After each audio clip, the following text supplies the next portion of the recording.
What's up, students? Welcome back to the live stream. It has been a while for us. Oh my goodness. 3 weeks since I last did this with y'all, and I am so sorry. I just want to assure you that I'm alive. I am not a zombie.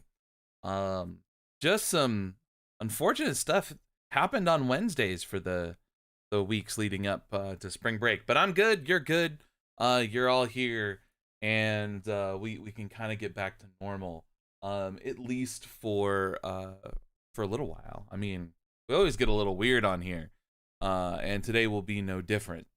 So go ahead and say hi in the chat. Let me know that you're here.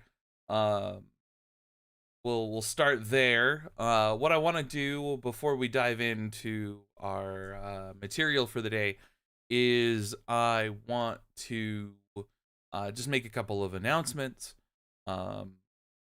Since we didn't do an intro video this week, I just ran the F out of time. It's been a busy week, to say the least. And hi, Armando and Jessica, super glad you're here.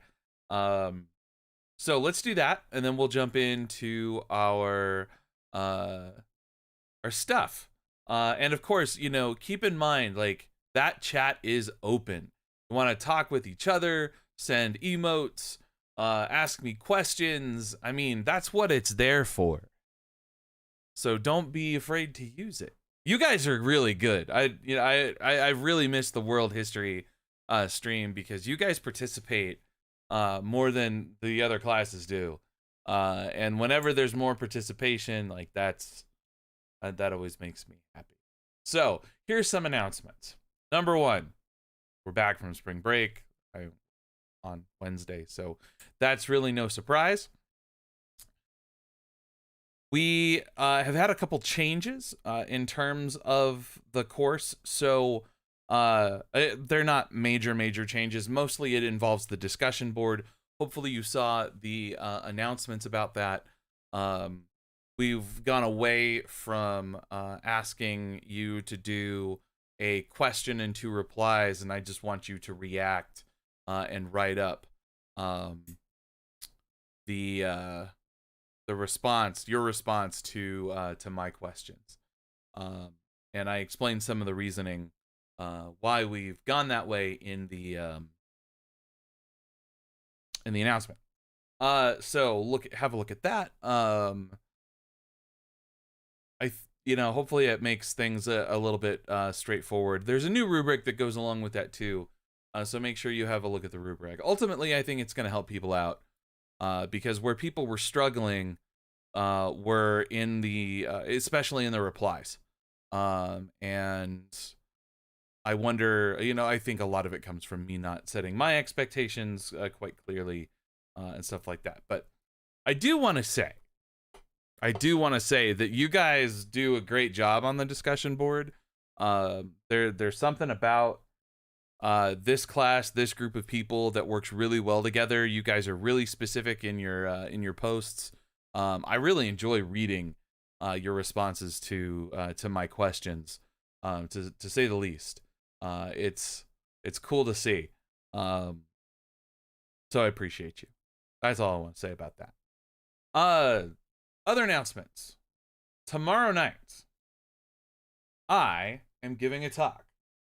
A public talk that you can attend. So I have a flyer for that. Let me go ahead and put that up. There it is. I'm going to be talking about the apocalypse, the Christian apocalypse, and the New World tomorrow night. This flyer is up on Blackboard. The link is on Blackboard, so you don't have to contact Professor Wallace.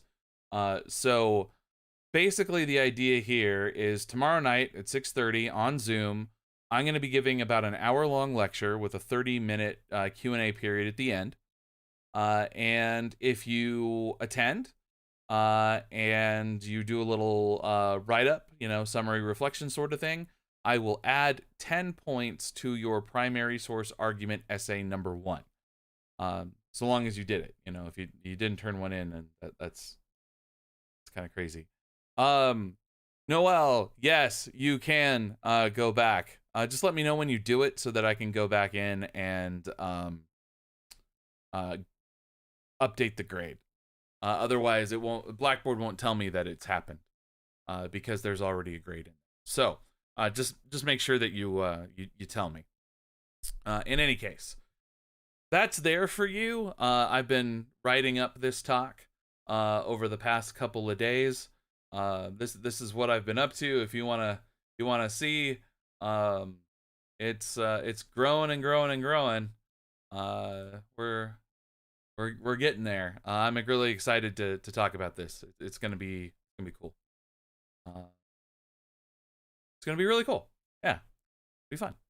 All right, so those are the announcements. Trying to think if there's anything else. Not really. Not at this time. All right, so let's do. Oh, look at the Inception. Oh my gosh, it's a window within a window within a window. I should just put it like this for now. Okay, so while I move my YouTube screen over here, we have 2 things to talk about today. We need to talk about the Byzantine Empire, and we need to talk about the beginning and rise of Islam. And this is really going to help us fill out the picture of what the West looks like in the Eastern Hemisphere. So, of course, we're the Western and Eastern hemispheres aren't aware of each other at this point yet. So, when I say the West, at least in this context, what I mean is places that are west of Asia. And this can be a little bit confusing. And the reason why I say that is because we typically don't think of Persia and Arabia and Northern Africa as the West. We think of Western Europe, Northern Europe as the West. We even struggle, I think, to consider Eastern Europe a part of the West. with the exception of Greece, right? But up here, where the Slavs are, north of the Black Sea, we really struggle to consider that a part of the West. Though we consider Russia a part of the West sometimes. It's very, very strange to me. That should tell you that this whole concept of the West and Western civilization needs to be questioned, because what people mean by that depends on who they are and their ideology, honestly. Oh, can you not see the map? I am so sorry. I forgot to change over. There we go. There's the map. Thank you, Armando, for keeping me on my toes. I appreciate that. So here is the map.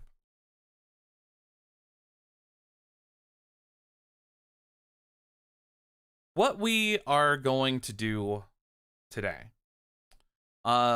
is we're going to start with the Byzantine Empire. And there's a lot to unpack here.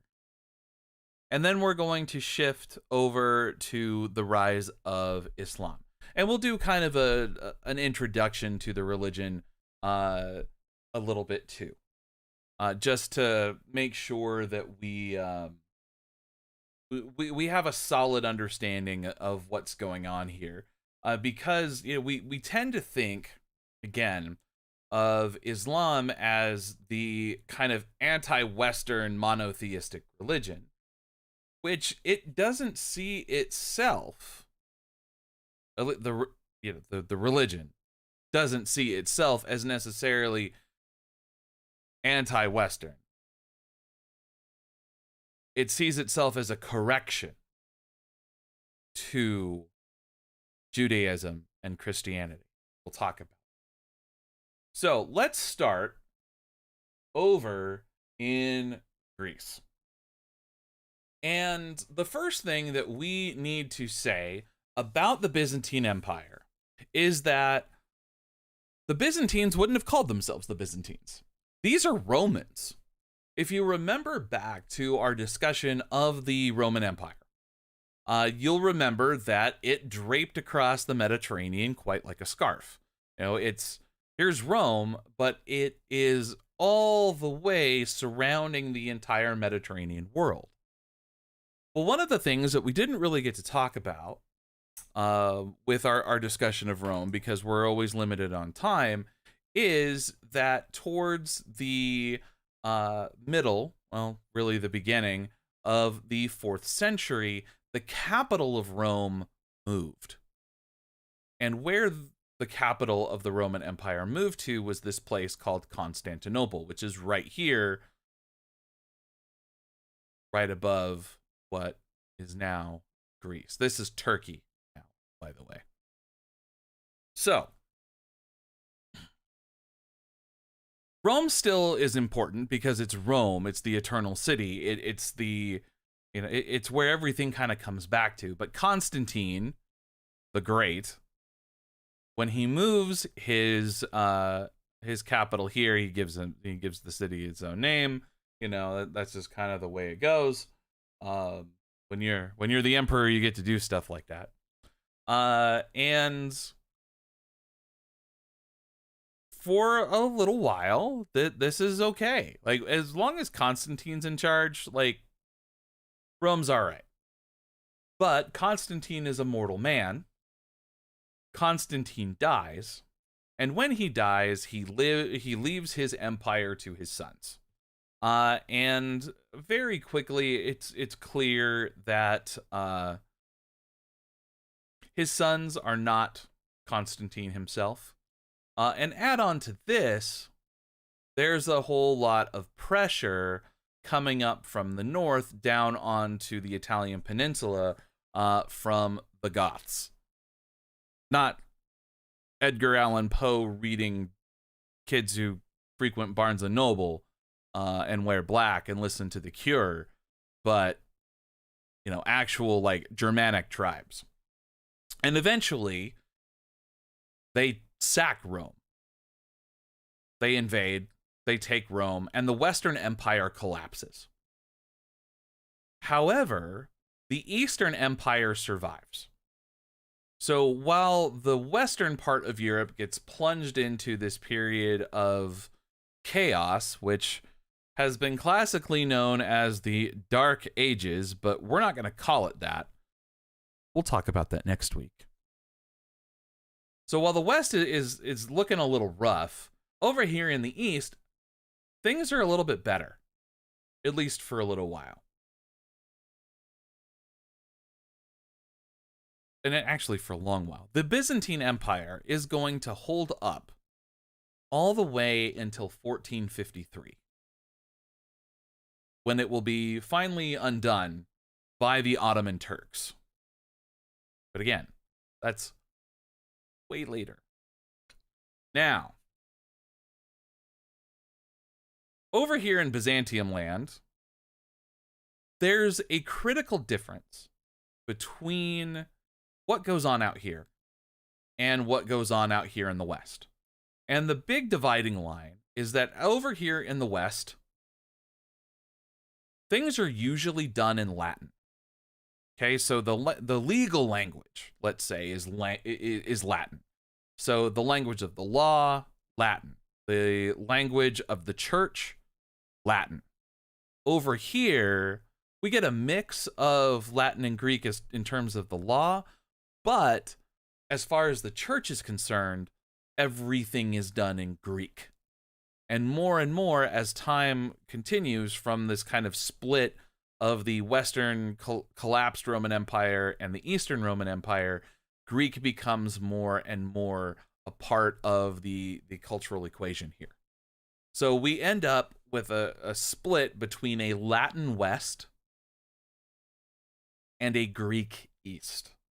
Okay, so if we're thinking of the Mediterranean world, not the whole world or not the Eastern Hemisphere, but just the Mediterranean world, we have Latin in the West, Greek in the East. And the Greeks have quite a bit of an advantage for a good long time in terms of prestige. Number one, they are the seat of the current Roman emperor, who takes on a little bit different role than the leadership that we see over here in the West. The Roman emperor, based in Constantinople, is a religious leader just as much as he is a imperial leader. Right? He's the emperor, but he's also towards the top of the church. Where out here, we have a clear divide between who's in charge of the church and who's in charge of everyday life, the government, etc. Okay, so here, eventually this guy who lives in Rome, who starts calling himself the Pope, the Bishop of Rome, becomes pretty important, and we'll track that next week. But he also has to contend with the King of the Franks, and we'll see that with Charlemagne. We'll see that with a couple of other German emperors next week, the King of England, etc. Out here, it's all kind of one. Now, there is a head of the Greek church, and this position still exists today. Here he is. It's the Greek Patriarch. So this is like the Pope of the Greek Orthodox Church. Very similar. And for the most part now, the Catholic Church and the Greek Church get along. It gets a little rough in Jerusalem itself. And by rough, I mean sometimes there's fist fights at Jesus's tomb. I'm not kidding you. Monks will break out into fist fights because of this deep religious rivalry. It's intense. You can actually, like, sometimes there's cameras in on the tomb of the Holy Sepulchre, and sometimes those cameras catch these fights, and it's like, oh, monk fight, yes. Maybe that's a game coming to PS5 the next quarter. In any case, this concept for the Roman emperor, the Byzantine emperor, of opening a document, of kind of this combination of imperial leader and church leader is called Caesaropapism. So it's a combination. I mean, look at the roots here. We have Caesaro, which sounds like Caesar, okay, like the imperial leader. And let me blow this up for you. Boom. Oh, that's a little bit too big. Caesar, like Julius Caesar, like the title of the secular ruler. And then we have papism, which sounds like pope from papa, father, etc. So it's right there in the name. The emperors are responsible, because they have this power, for having a they're responsible for keeping the unity of the church. Okay, so they appoint who's going to be the bishop, who's going to be the archbishop. They really oversee things. And in fact, you know, when it comes down to it, the patriarch, the de facto head of the church, is going to have to answer to the Roman emperor.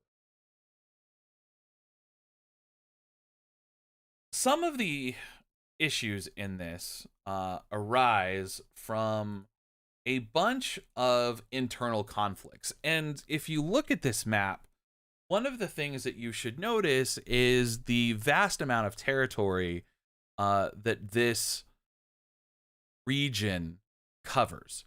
I mean, it's not quite like this, right? You know, if we consider the whole of the Roman Empire, at least originally. But we have Greeks, we have Slavs, we have Serbs, we have Turks, early Turks that are out here, former Persians. I mean, there's a lot of cultural diversity in these places. And as a result,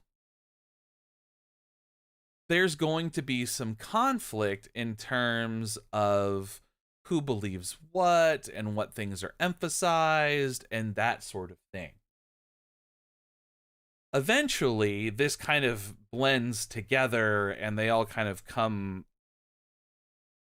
into I won't say a melting pot, but something like that, in a sort of contraposition between themselves and the Latin West. So there are these internal conflicts, but you know, there's this kind of blending together of these different cultures that creates this new kind of Byzantine culture. Now, in terms of religion, these conflicts boil over a couple of different ways. So one of the main things that the Greek church has to figure out is the position of Mary. So here is a Greek icon, and what you see are two different names for Mary. And translated, Theotokos means mother of God, where Christotokos means mother of Christ. And this is important because the question that's really being asked here is not just about Mary. Okay, is Mary the mother of God or is she the mother of Christ? The question that's being asked is, what is Jesus? Is he completely God or is he this other being?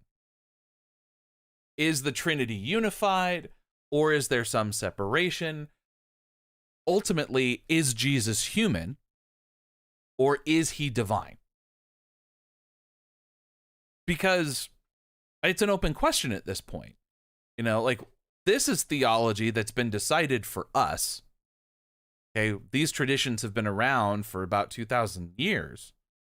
But at the time, they hadn't figured out what they wanted to answer for this theological question. And so it came down to a battle between two dudes. On one hand, you have Cyril of Alexandria, who, spoiler alert, is going to win, versus a guy named Nestorius. And Cyril argues that Christ was a perfect man. His human and divine natures were in complete harmony. And so Mary, Theotokos, Mother of God. Jesus is God himself. On the other hand, Nestorius believed in a more of a dual nature, two separate persons. There's the human Jesus and the spiritual Christ. Jesus is human. Christ is God. So, when we say Christotokos, Mother of Christ, there's a bit of a different theological implication there. These two go at it. And I mean, it is, I just want you to imagine that these guys have Twitter, okay? It would be a constant beef back and forth between these dudes. And Armando has a question. The Eastern Empire was just like the West. There was always a civil war. I wouldn't say that there's always a civil war, but there's always tension.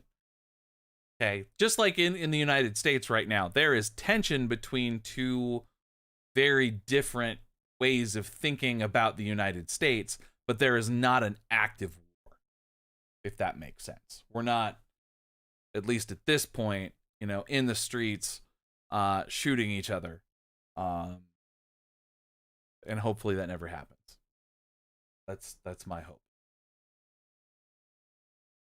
In any case, Cyril starts writing against Nestorius. They go back and forth, and eventually the emperor is going to have to step in. And the reason is the emperor needs to figure out, well, I've got to keep this church unified. I've got to keep my Greek church all set, because if I don't, then I'm not doing my job. So I'm going to follow the precedent of my forefather Constantine, and I'm going to get everybody together, and we're going to have a conversation about this. So in 451, the two sides meet. And it's actually more than two sides. They meet at Chalcedon, and they come up with a decision for how we're going to decide on what Jesus is. Eventually, the two natures of Christ win out, but the way that it works is it's not separate, it's 2 in 1. Okay? So the decision is Jesus is both 100% human and 100% divine at the same time. Whereas before, Jesus was fully human, or he was fully divine, one of the two. Right? So back here, he was just fully human. But here, he's both fully divine. So Chalcedon kind of marries it together. I know it's complicated. But know that this was a big dividing line in the church, of the Greek church. And I should look at my tables before I make them. That says Constantinople, not Constantinople. Oops. All right. So in any case, the division between these monophysites, okay, these one nature kind of people, and the two nature sort of people, that's going to continue to be a problem for the Greek church going forward. And that's going to have some consequences in terms of geopolitics. Is if we look here, the monophysites tended to be more out in this region. Okay, down here, below Alexandria, out here at least closer to Arabia. So when Islam comes into the world in the first quarter of the 7th century, they're going to find that there's a lot more analogy in terms of it's easier to be a Muslim and believe what they believe about God than it is to be a Christian in terms of their theology. So very, very interesting. There's a couple of other things that I want to point out as far as the Byzantines before we turn our attention to Islam. One of the most important people in Byzantine history is the Emperor Justinian and his wife Theodora. Justinian has some pretty grand plans. And what Justinian is all about is really reuniting the Eastern Empire with the Western Empire. And he really sees himself as the inheritor of Constantine's mandate. One of his most important accomplishments is something called the Corpus Iuris Civilis. And what that translates to is the body of civil law. Okay? Corpus is body, Iuris is law, Civilis is civil. So the body of civil law. You can see one of I can't talk today. You can see an early manuscript on the screen here. What the Corpus Iuris Civilis is essentially a compilation of different Roman civil laws that had existed over the course of the Roman Empire. And one of the things that the Romans did, we talked about this when we talked about Rome, is that they kept the hits and they left the misses behind. So this collection of laws was all of the good stuff that had worked for the Romans. Justinian brings it all together. And this really forms the body of law that governs the Roman Empire from here on out, at least in the East. It also gets over to the West to some extent, though not nearly as much, especially in Northwestern Europe, like France and Germany, England. There's going to be other bodies of law that they pay attention to, but Justinian is, in his Corpus Iuris Civilis, is always kind of looked to. His wife, also Theodora, just an absolute powerhouse of an empress. Check out the textbook on her. She's one of, like, my wife does this thing called Badass Women of History, and Theodora makes an appearance at least once a year. She's rad. One other thing that I want to talk about before we call it a day on Byzantium is I want to talk about this thing called Iconoclasm. So, in the Greek church, there are these things called icons. And icons are depictions of religious people, the Trinity, particularly Jesus, all of the saints, important holy people. And like we're in El Paso, so a lot of people are Catholic. Like in the Catholic Church, you know how there are prayer cards? You know, and you go to the basilica, you go to the cathedral, whatever, and you buy prayer cards, and on the back there's a prayer, and on the front there's a picture. Well, an icon is kind of like that, except the icon is a part of the worship experience itself. It embodies kind of that holiness that a prayer card does not. And if you are not Catholic and you're going, what the hell is all this? I don't do this at church. You know, like if you go to a Christian church, like we just pray, and there's no pictures. There's nothing like that. Well, that's because you're a Protestant and you wouldn't do something like this.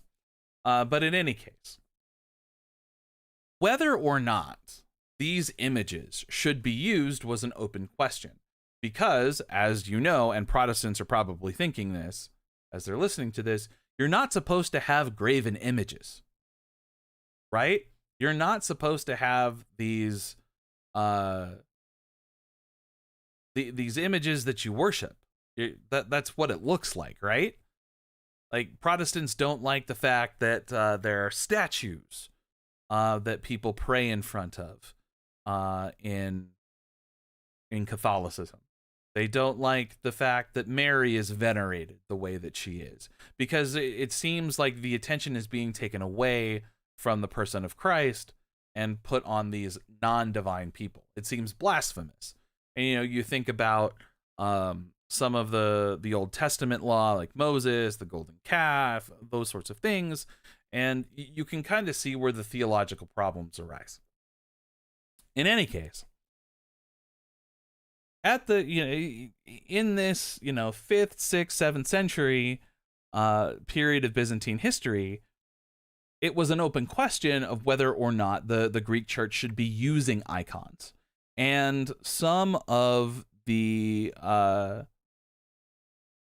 emperors thought that there shouldn't be. And so there was a bit of a back and forth, and the iconoclastic movement was the destruction of these icons. Okay, they would just absolutely destroy them. They thought that there was no purpose for them whatsoever. But eventually, the pro-icon faction won out, and icons are still used in the Greek church today. In fact, if you go to a Greek Orthodox church, you are going to be greeted by some really awesome looking art on the ceiling.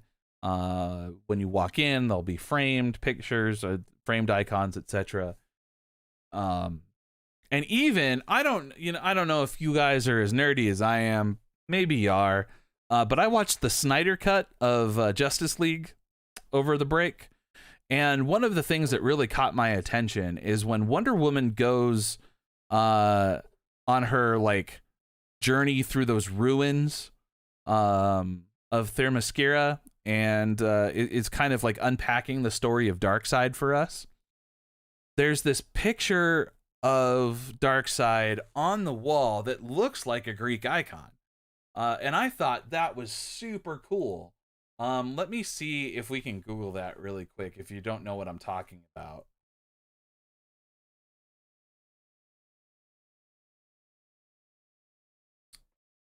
Let me see. Oh, look at all those Darkseid pictures.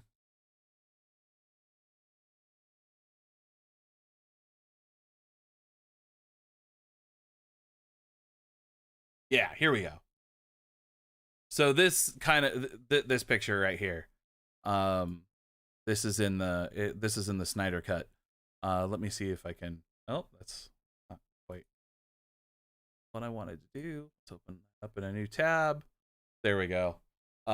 This is kind of what an icon looks like if you've never seen one. And I just thought this was cool. My Greek's rusty. I know this says Darkseid. Like if you transliterated all of the Greek here, this says Darkseid right there. I'm having trouble with that one. But in any case, I thought that was cool. Maybe you don't, but I'm running the show, so I think it's cool. All right, so let's leave the Byzantine Empire behind. What I'll say is that the Byzantine Empire is going to be important for us when we talk about the Crusades, which is next week already. And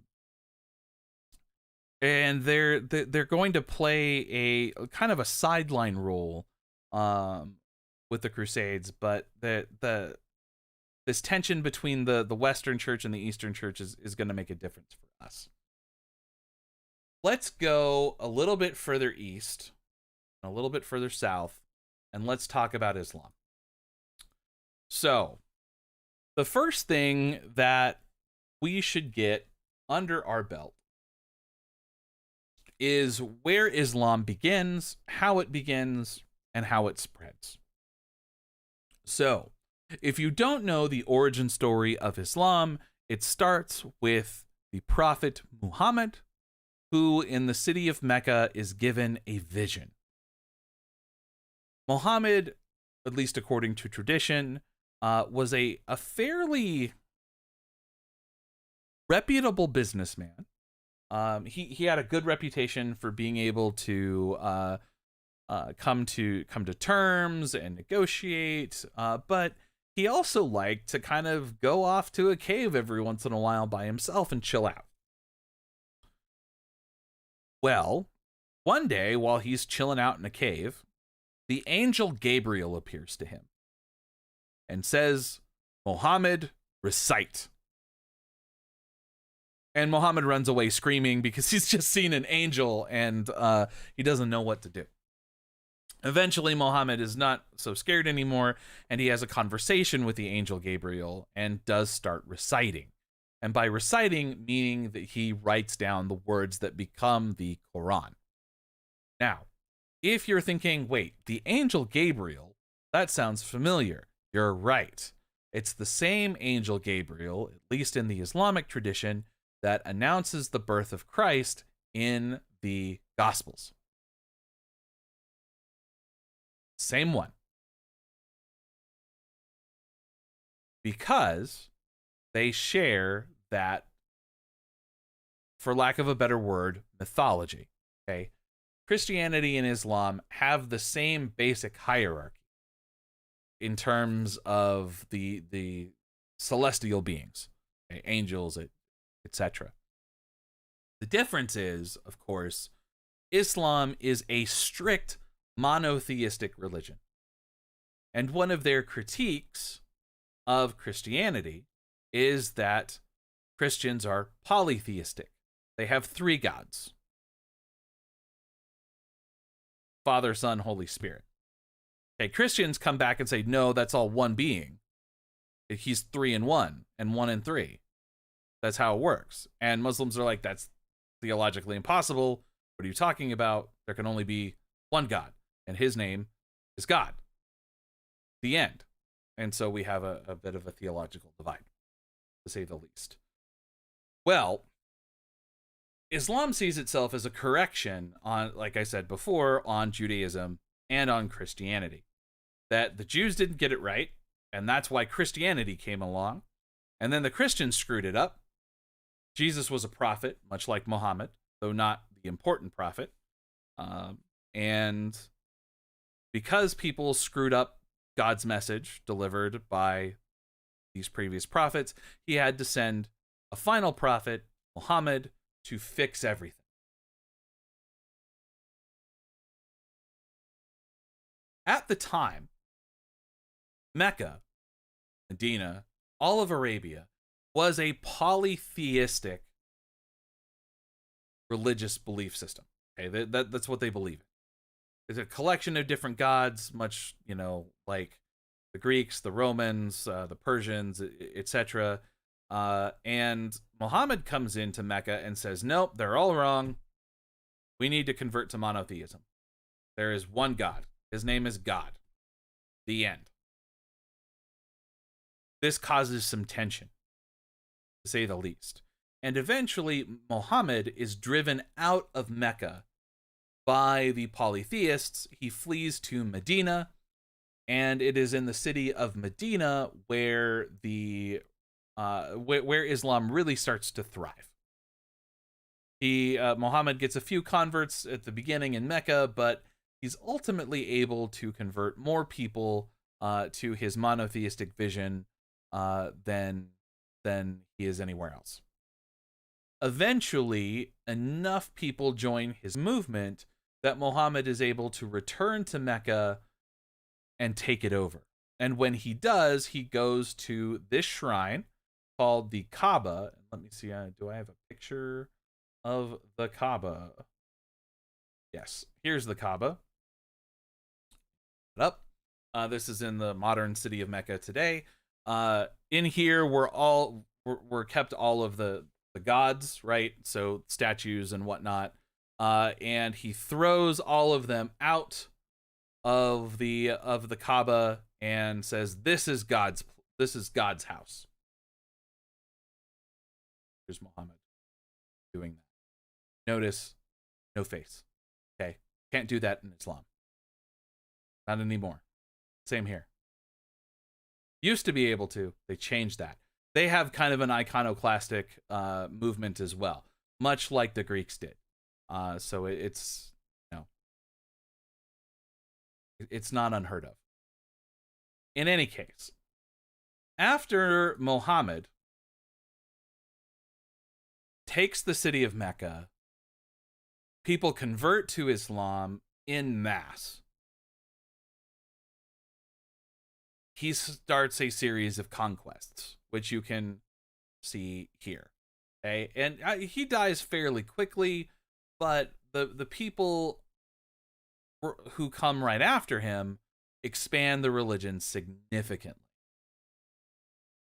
The people who come right after Muhammad are called, at least in one tradition in Islam, they're called the 4 rightly guided Caliphs.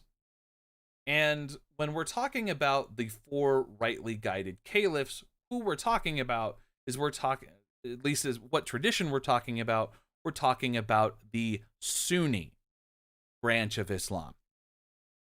The Shia branch of Islam believes that only one of these 4 were legitimate. I'll talk about that in a second.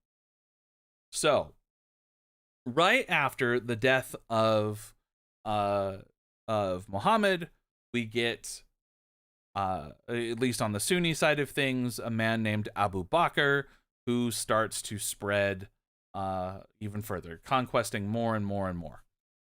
It's Umar and Uthman who come 2 and 3. They spread it even further. They take Egypt out here into northern Africa and out here into the former Persian Empire. You can see how this is growing very, very, very quickly. And then lastly, we have Ali, the 4th, and according to the Shia tradition, the only legitimate caliph after Muhammad, who conquers the rest of the Persian Empire before he is assassinated. Eventually,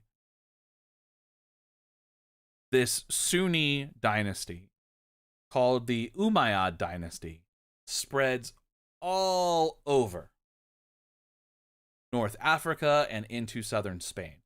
So, if we're thinking about size, okay, this seems an awful lot like the Roman Empire. In fact, it might be a little bit bigger because we have all of this West Asian territory out here that the Roman Empire did not have. Okay. And we have Muslims down here in Spain as well. It's a pretty... this happens very, very, very quickly. Very quickly. And it's going to cause a lot of turmoil up here in Europe because all of a sudden there's this brand new religion that's sweeping these formerly Christian lands, converting people, and it seems like there's nothing that the Byzantine Empire or Latin Christendom can do about it. And for many people, this is a sign of the end of the world. Come to my talk on Thursday. I'll tell you more about it. In any case, the Umayyads don't last forever because it does. And that's just kind of the way it goes. I'm sorry. And when the Umayyad dynasty falls, we get the rise of the Abbasids. The Abbasids are a critical empire in world history. And what happens under the Abbasid Caliphate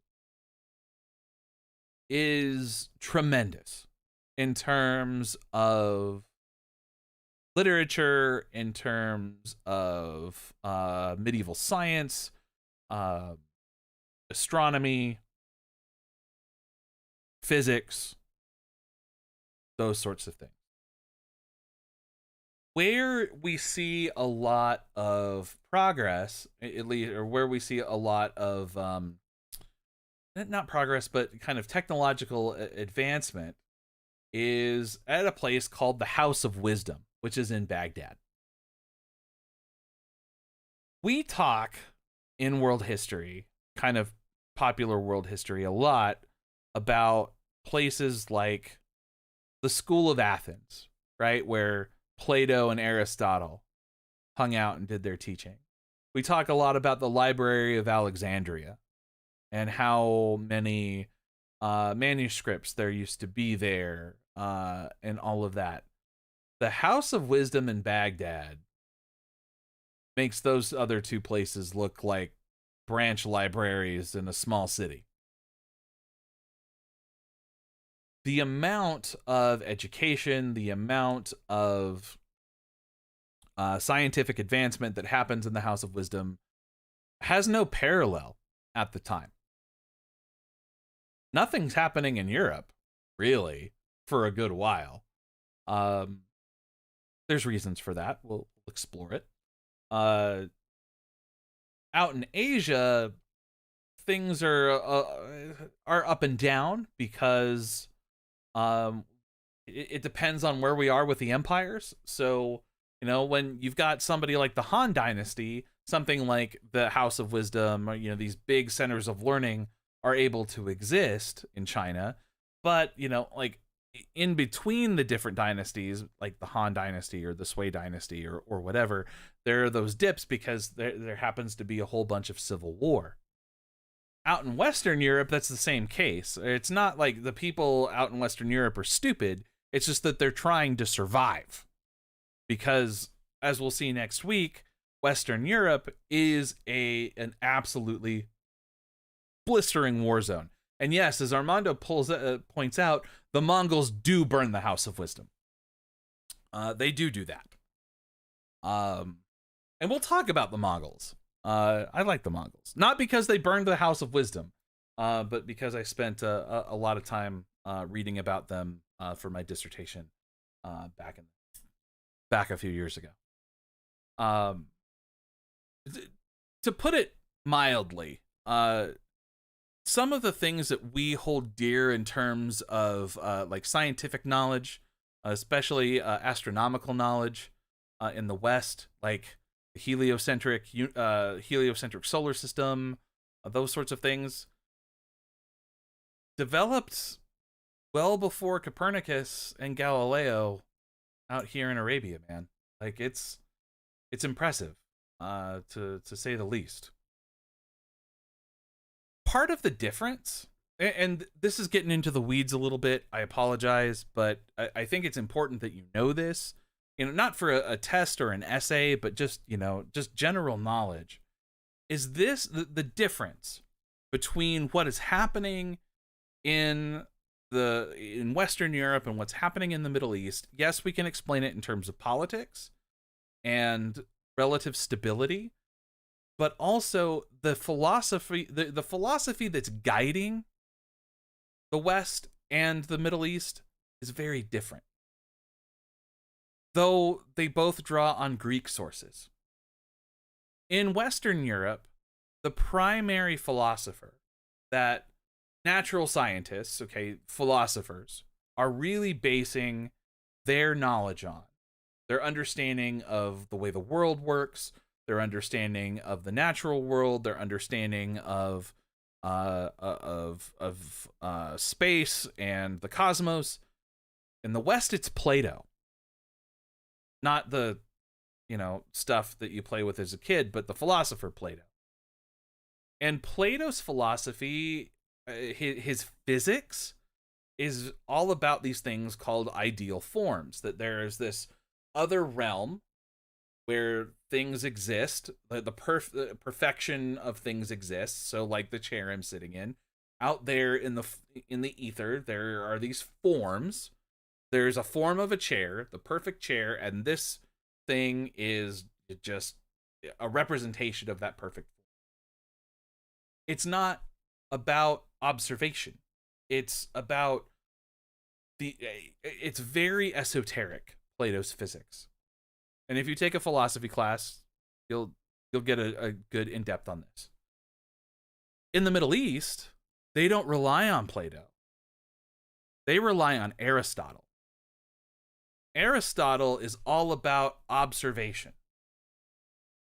In fact, it's not wrong to say that in some ways, Aristotle provides the fundamental foundation of modern science.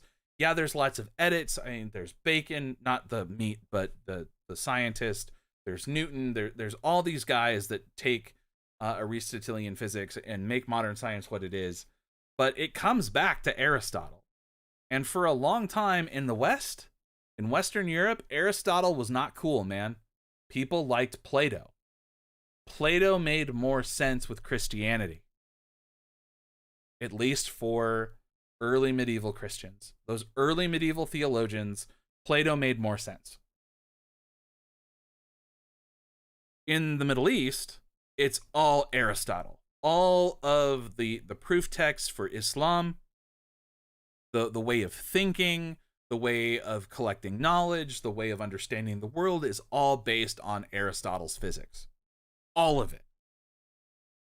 And that split really shows up when you have early Christians encountering early Muslims, and when they start trading information and sharing knowledge, because that does happen, there's a lot of friction between these very kind of Platonic scientists in the West and these very Aristotelian scientists in the East. In fact, if it weren't for Islam, the West probably wouldn't have Aristotle.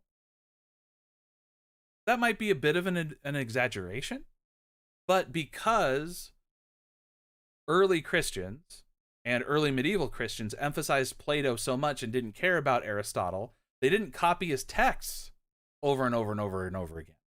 They copied Plato's texts over and over and over again. In the Middle East, they copy Aristotle over and over and over and over. Anyway, that's a bit of a digression, but I want you to understand that.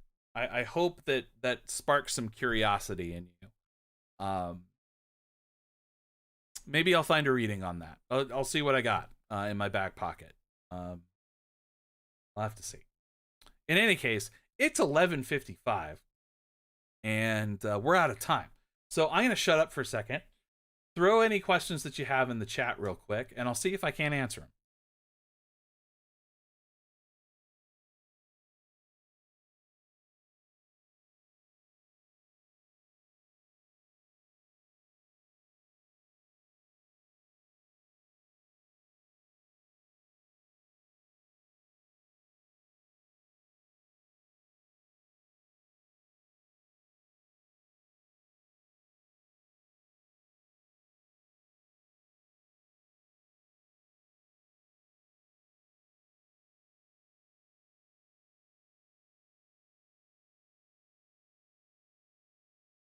Armando asked, did Western Europe know about Muslim Spain? Yes, they did. Yes, they did. And we'll talk a little bit about that next week with the Franks. And there's a lot of kind of legendary tales and exaggerations in Frankish literature that talks about this. So, you get the stories of Charles Martel, Charles the Hammer, beating back the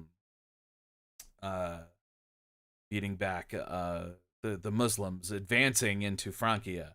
And eventually, when you get to the High Middle Ages, so, we're talking about 11th, 12th century, so the 1200s, or the 1000s, or the 1000s, the 1100s, and the 1200s, there's a lot of exchange that happens between Muslims in Spain and Western European Christians. It's not until a whole lot later, more in the 15th century, that Spain starts to unite itself through the houses of Aragon and Castile, and pushes the Muslims out of Spain and back down into Africa. That's called the Reconquista. There's a lot of crusading ideology that gets wrapped up in that. But very long answer short, yes. Western Europe absolutely knew about Muslims in Spain and worried about them considerably. It's a good question. Others?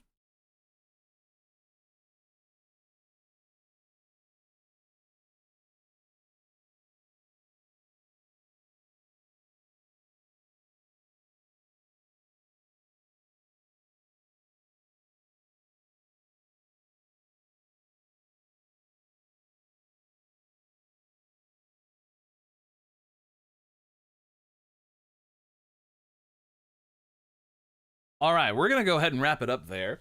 I'm getting a little hungry, and during lunch for the past several weeks, I've been trying to score a PS5 for my brother. Oh, Armando has one more question. Why was Muslim Spain so chill about another religious practice? That's generally how Muslims roll. They're like, you do whatever you want, but if you aren't a Muslim, we're going to tax you. So this whole mythos of convert or die, that's not how Muslims roll. When they take over a place, like conquests are bloody. Let's just be honest, okay? Like, there's a battle. But when these Arab armies, the Umayyads, the Abbasids, etc., they occupy these places where there are Christians and Jews, or just non-Muslims. Non-Muslims get an extra tax. Okay, so you want to practice Christianity? That's fine. Sucks for you. You're not gonna go to paradise when you die. But if you want to do that, that's great. Just you got to pay us a little bit of extra cash. And guess what? People have never liked taxes. It's not just an American thing. Okay, so this gives people an incentive to convert to Islam too. Oh, if I just convert to Islam and I pray to this other god, then I don't have to pay the tax anymore. People are pragmatic. It's not hard and fast all the time. You know, it's not like, oh, I'm so concerned about my immortal soul that I'm not going to pray to this other god who sounds a lot like the one I already pray to. And if I pray to this other god, who sounds an awful lot like the god I already pray to, then I don't have to pay these taxes and I can survive. I mean, think about the things that we do for money.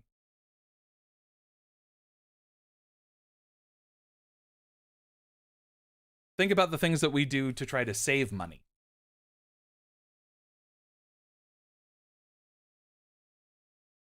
I think it's a lot easier than you think. In any case, on that note, a thoughtful note, I suppose, I will wrap up. I'll see if I can't find a reading for you on Muslim science, and I'm going to make a couple of tacos. Hopefully there's tortillas left in my pantry. But chicken tacos for lunch sound delicious. They always sound delicious. Are you kidding? Anyway, but I will see you all soon. Next week we talk about Western Europe, Latin Christendom, my specialty. I can't wait. It's my favorite thing to talk about ever. So I'll look forward to seeing you all next week. If you have any questions about anything, don't hesitate to reach out to me. I'm happy to answer them for you. That is what I'm here for. But until next time, guys, I'll see you very soon. Take care.